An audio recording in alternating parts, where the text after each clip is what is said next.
የኢሻ ሶላት በዱባይ ሰዓት እስከ 1 ሰዓት መስገድ ይቻላል? የኢሻ ሶላት ጊዜው እስከ ሌሊቱ ግማሽ ድረስ ነው። 12 ሰዓት ድረስ መስገድ ትችላላችሁ። የአላህ መልእክተኛ ነቢያችን ሰለላሁ ዐለይሂ ወሰለም ተጠየቁ።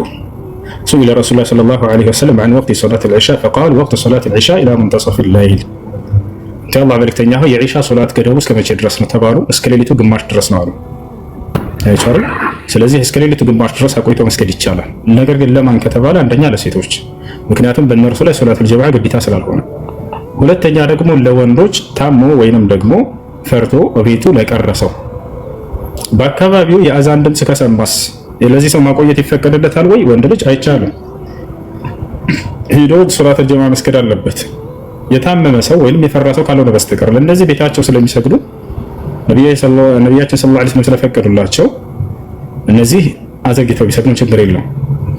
قال النبي صلى الله عليه وسلم من سمع النداء فلم يأتي إلى المسجد فلا صلاة له إلا من عذر والعذر هما المرض والخوف.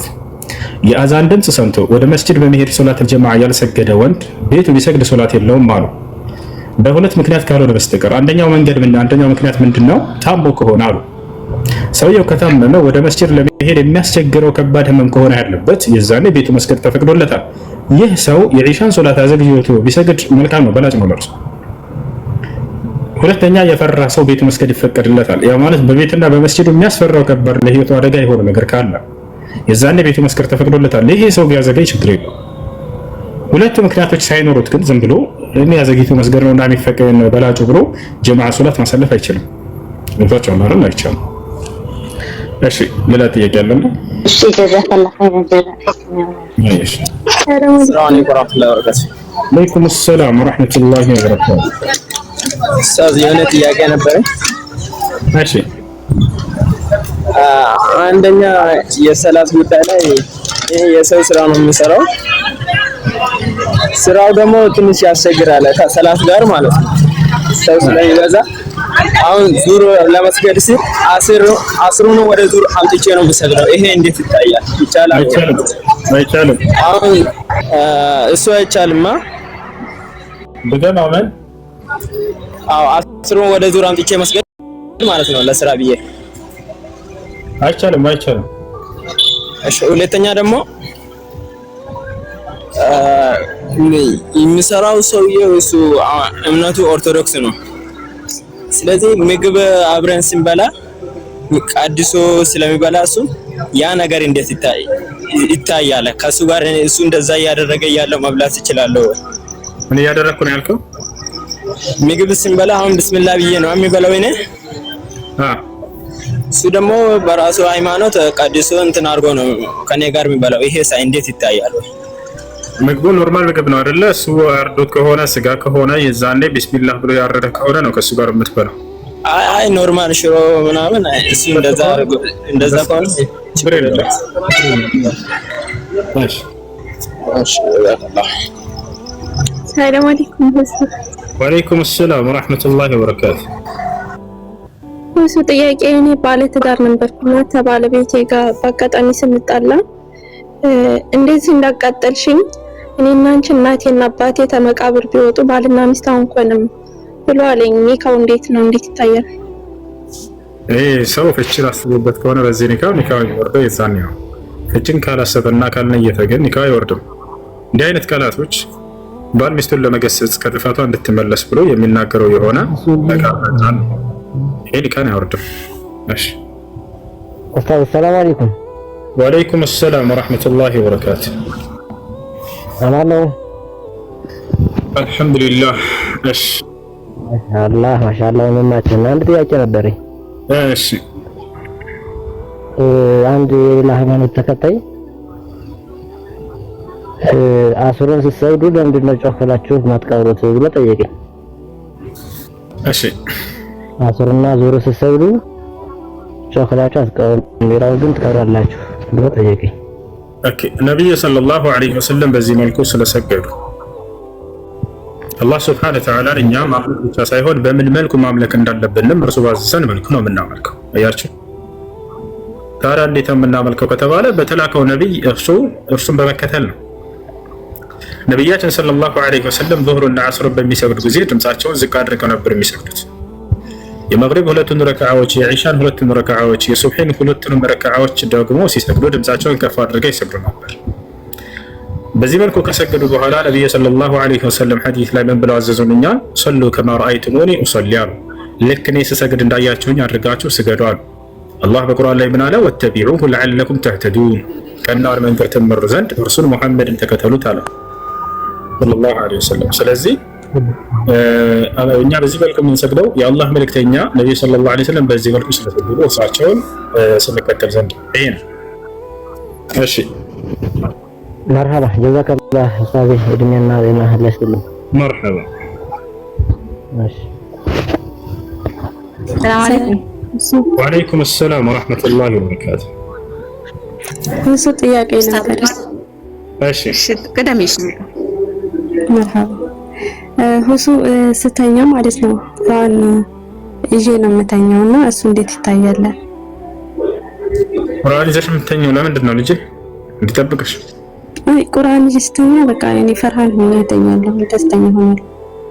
አይደለም ቁርአን አቅፎ መተኛት የሚባለው ነገር ለኛ ተደነገገልን። ልተኝበት ትችያለሽ፣ በእንቅልፍሽ መካከል ላይ ሆነም እሱ አይቻልም። ነብዩ ሰለላሁ ዐለይሂ ወሰለም ከመተኛታቸው በፊት አዝካር ነው ማለት ያን ብለው ይተኛሉ።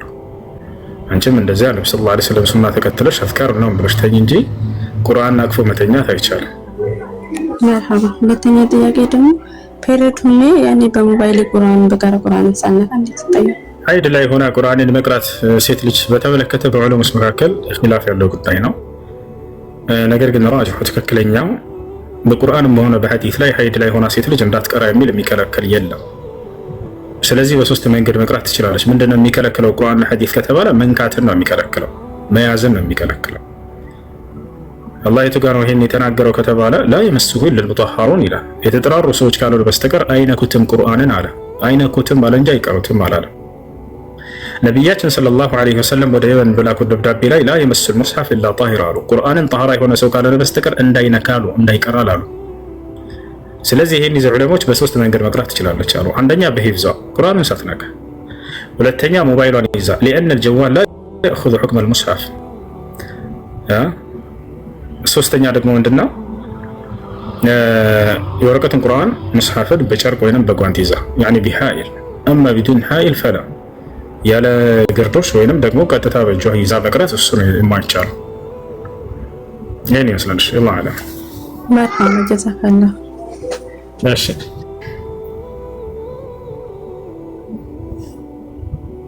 ሰላም አለይኩም። ወአለይኩም ሰላም ወራህመቱላሂ ወበረካቱ። ጥያቄ ነበረኝ። አሁን አላህ Subhanahu Wa Ta'ala እኛን የፈጠረን ልናመልከው አይደለ?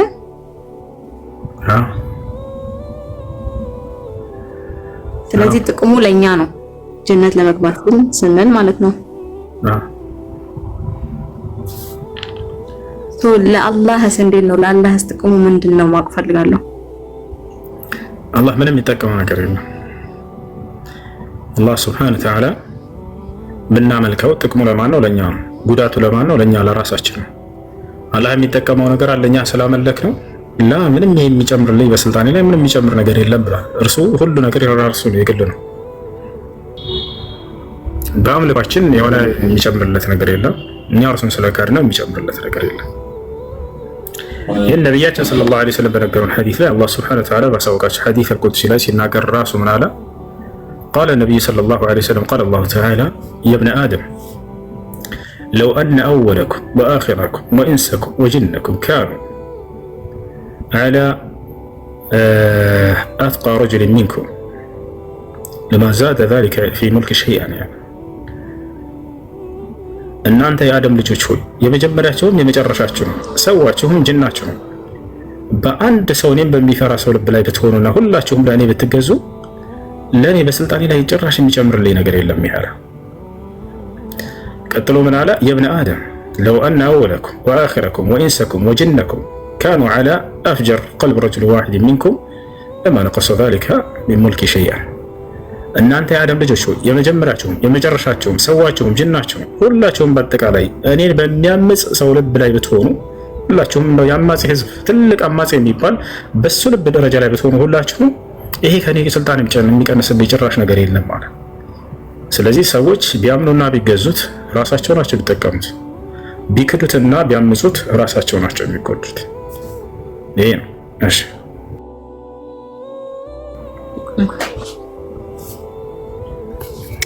እሺ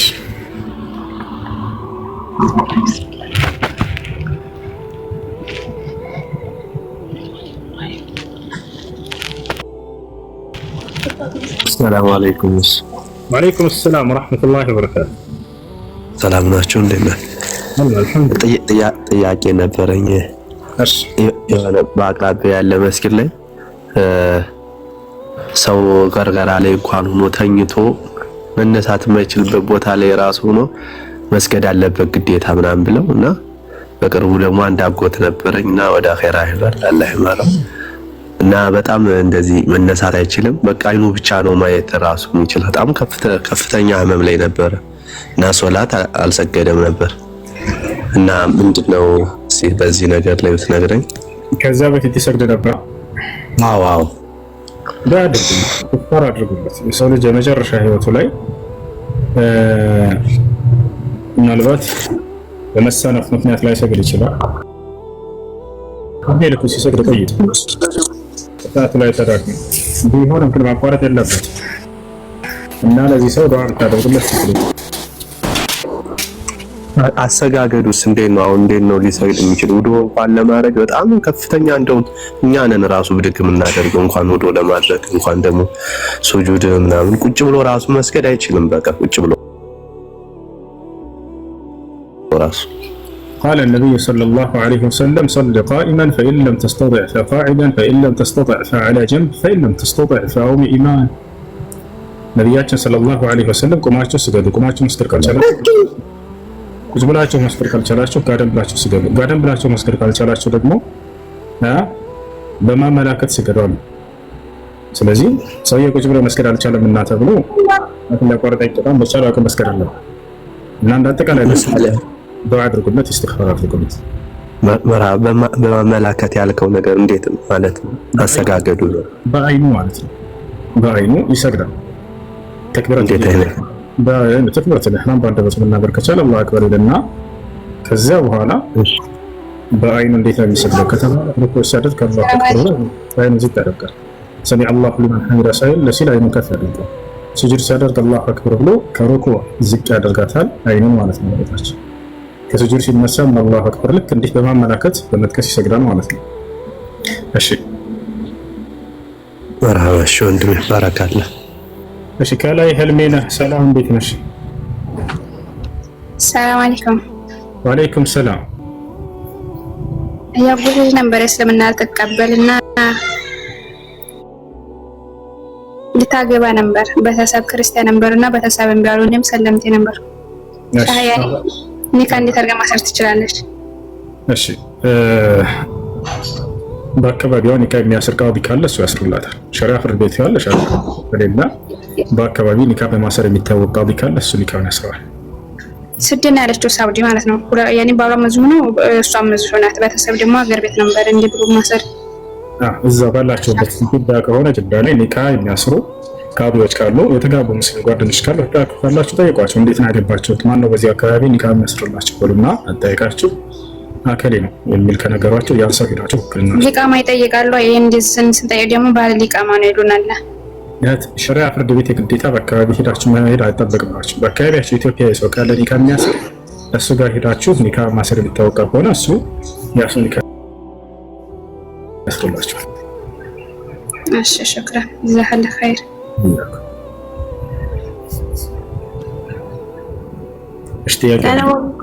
ወአለይኩም ሰላም ወራህመቱላሂ ወበረካቱ።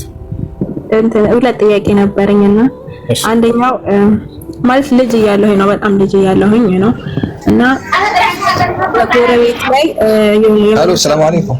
ወአለይኩም ሰላም። አንዴ እየጠየቀች ነው፣ ትቀጥላለህ። እና የመንግስት ሰራተኛ ነበረ እና ቤት ውስጥ ከጓደኞቹ ጋር ተሰብስበው ምናምን ነው የሆነ ስብሰባ ስራ ሲኖራቸው ምናምን ቤት ውስጥ ተሰብስበው ምናምን ነው ስራቸውን የሚሰሩት እና ይቀማሉ ምናምን።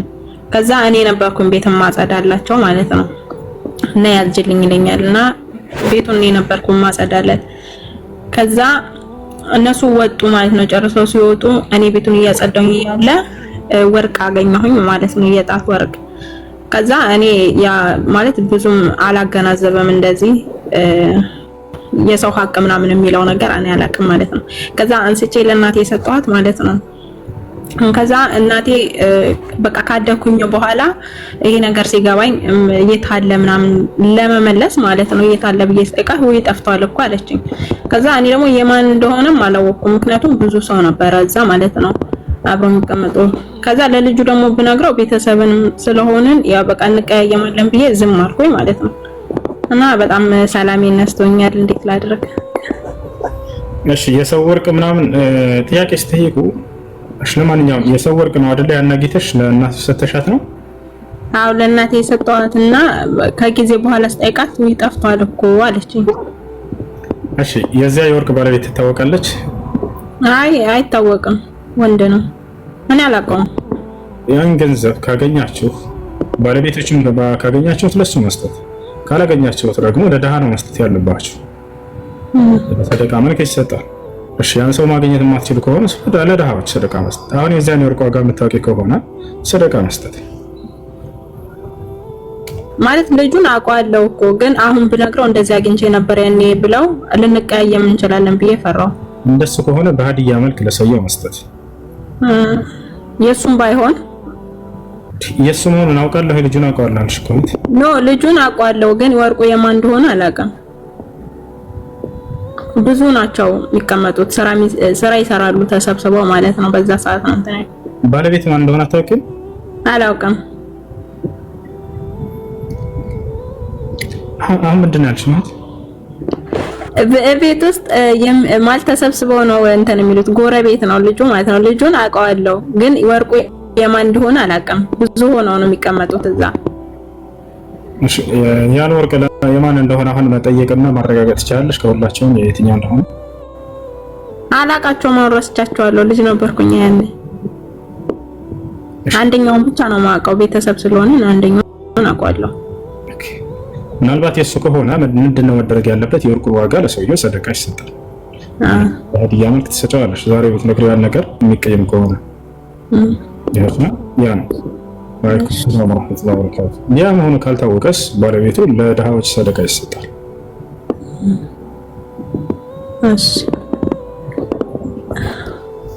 እሱ ሐቂቃ ለአራት ልጆች አንድ በሬ ማረድ ይቻላል ወይ? ነብያችን ሰለላሁ ዐለይሂ ወሰለም በግ ወይንም ፍየል ነው ያሉት። በዚህ መልኩ ነው ያረዱት፣ በእርሳቸው መንገድ አድርጉ። ዑለሞች ግን ቢሆን ችግር እንደሌለው ተናግረዋል። በላጩ ግን ነብዩ ሰለላሁ ዐለይሂ ወሰለም ባደረጉበት መልኩ ነው። የእናታችን አይሻ ረዲየላሁ ዐንሃ ስለ ሐቂቃ ስትናገር ምን አለች? አመረ ረሱሉላህ ሰለላሁ ዐለይሂ ወሰለም አን ይዐቅ ዐኒል ጉላም ሻተይን ወዐኒል ጃሪያ ሻት። ፍየል ወይንም በግ ነው እንጂ የሚታረደው ግመል ወይንም በሬ አይደለም። እሺ ሁለተኛው ጥያቄ ደግሞ ፍቺን በተመለከተ ነው። ከሁለት ዓመት በፊት ነበረ ከባለቤቴ ጋር ማተላይተን እዚህ ለስራ የመጣሁት ማለት ነው። ከዛ ተቀያይመን ነበረ። ወደ ኢትዮጵያ ስሄድ እናቴ ጋር ነበረ የገባሁት ማለት ነው። ከዛ እናቴ ጋር ለ6 ወር ያክል ተቀመጥኩኝና እንትን ልጅ አለኝ ማለት ነው። አንድ ልጅ አለኝ እና ልጁን እዛ እናት አባቱ ቤት በሄደበት ልጁን አስቀረብኝ ማለት ነው። ከዛ ልጁን ብዬ ስጠይቅ እናትየው እሱን አውሪው አሉኝ ማለት ነው። ከዛ ሳወራው መነጋገር አለብን መጀመሪያ አለኝ። ከዛ ልክ እንዳገኘኝ ምንም ነገር ሳይል ፈትችሻለሁ አለኝ ማለት ነው 3 ጊዜ። ከዛ በኋላ የተፈጠረውን ነገር ቀስ ብዬ አስረዳሁት ማለት ነው። እኔ በሰዓቱ መለያየትም አልፈልግም ነበረ ማለት ነው። ከዛ ከቀናት በኋላ በቃ እሺ ታረቅን ማለት ነው። እንደዛ ካለኝ በኋላ ማለት ነው። ከዛ አንድ ንካ ነው የሚወርደው ሲሉኝ እኔ ወደ ቤት ገባሁኝ ወደሱ ጋር ማለት ነው። ኢዳይ በመቁጠር ላይ ያለሁኝ አንድ ፍቺ ነው የሚለው ሲሉኝ ወደ ቤት ገባሁኝ ማለት ነው። አሁን ኒካ ወርዷል። እንደገና ኢዳይ በመቁጠር ላይ ያለኝ ኢዳይ ሳያልቅ መግባቴ ወንጀለኛ ነኝ ወይስ እንዴት ነው? ፈትቼሻለሁ ብሏል 3 ጊዜ። አዎ خلاص ኒካ አልቋል 3። እሺ አብሬው እኮ ኖር ያለው ለቀናቶች ወንጀል ነው። እሺ ምን ላድርግ? አብረሽ ከሱ ጋር የኖርሽው ተውበት አድርጊ። ከዚያ በኋላ ከ3 ፍቺ በኋላ እዛ ኒካ ያለው እሺ በጫማ መስገድ ይቻላል ወይ? አዎ ይቻላል። ጫማው ጣሃራ እስከሆነ ድረስ ነብዩ ሰለላሁ ዐለይሂ ወሰለም እና ሰሃቦች በጫማቸው ሰግደዋል።